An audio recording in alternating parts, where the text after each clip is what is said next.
Hi everybody, I hope you're still continuing to enjoy our WOW week, and today we're going to be doing another activity that links to our Sailor week.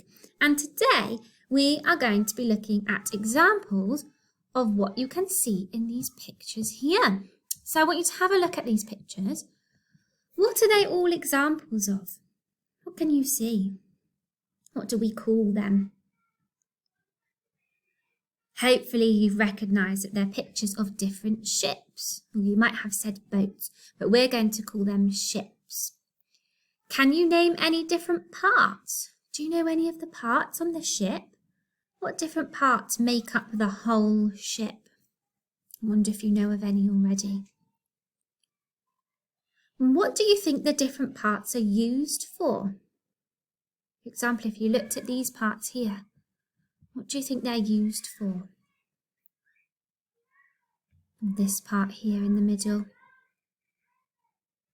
And that's what we're going to be talking about today.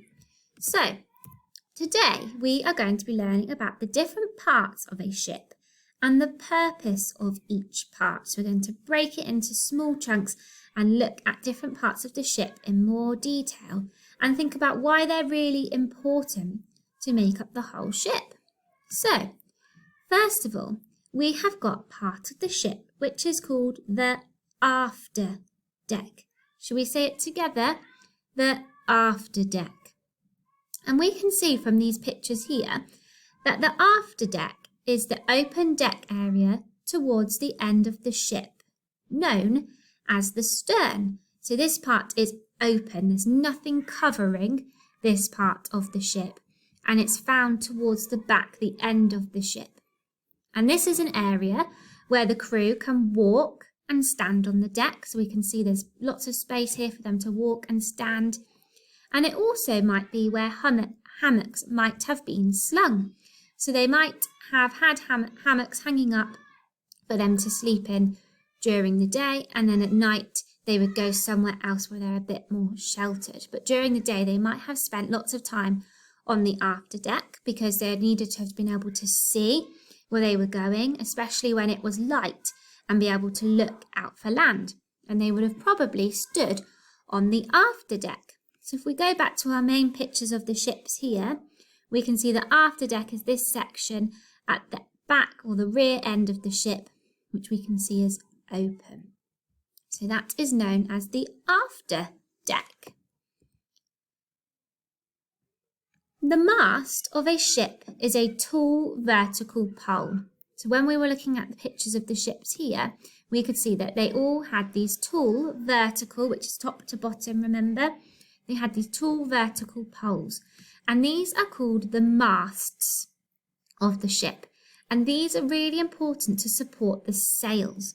And if a ship is really large, if it's quite big, which we know that Columbus's ships were quite large because they had a lot of people on board, they would have had several masts. So this means they would have had more than one mast. And if we look at the picture here, we can see that there are 3 different masts.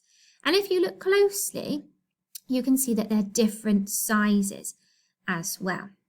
Let's have a look and see if we can spot them in these pictures. So we can see 1, 2, 3. 1, 2, 3, and we can see one here, there's one here, and then another one here. So they have got 3 masts, and each mast has a different name. So the main mast is the tallest one. So this is the one that's found in the middle, and it supports all of the sails on the ship.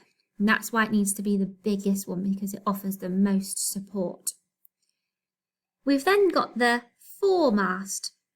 The foremast is the second tallest mast towards the bow of the ship. And then the mizzen mast is the smallest mast at the back of the ship. And the way I remember this is we've got the main mast, so the main one has to be the biggest because it's the main one. And the mizzen mast I remember is the smallest, like minuscule or mini, also begins with the sound. So I remember mizzen mast as being the smallest one, the mini mast, I remember it. And then the foremast is the second tallest mast. and they are all really important to support the sails on the ship. So we've had the afterdeck, and then we've looked at the masts as well. Another really important part of a ship is called the hold. Have a look at the pictures. Why do you think it's called the hold? So I can see in the pictures, it looks like they're towards the bottom of the ship, and it's a place where they can hold cargo. So the hold is where all of the ship's cargo is kept. So that's what they take on board their ship. And this is underneath the deck of the ship. And it keeps the cargo out of the way of the crew as well as protects it. So when they board their ship, this is where they store all of their cargo, such as their salt, hardtack, flour and salt, and anything else that they'd need for their voyage. They can store it in the hold. And this not only keeps it safe, but it also keeps it out of their way as well, as they wouldn't want it on the deck because it would get in the way of them when they were trying to walk around. So this is the hold. Another part of the ship is called the keel. And if you have a look at the picture, we can see that the keel is this part along the bottom. And the keel is known as the main backbone of the ship. So this means it's the main part that holds the ship together. And it is a piece of wood at the bottom of the boat which helps balance and steer the boat in different directions.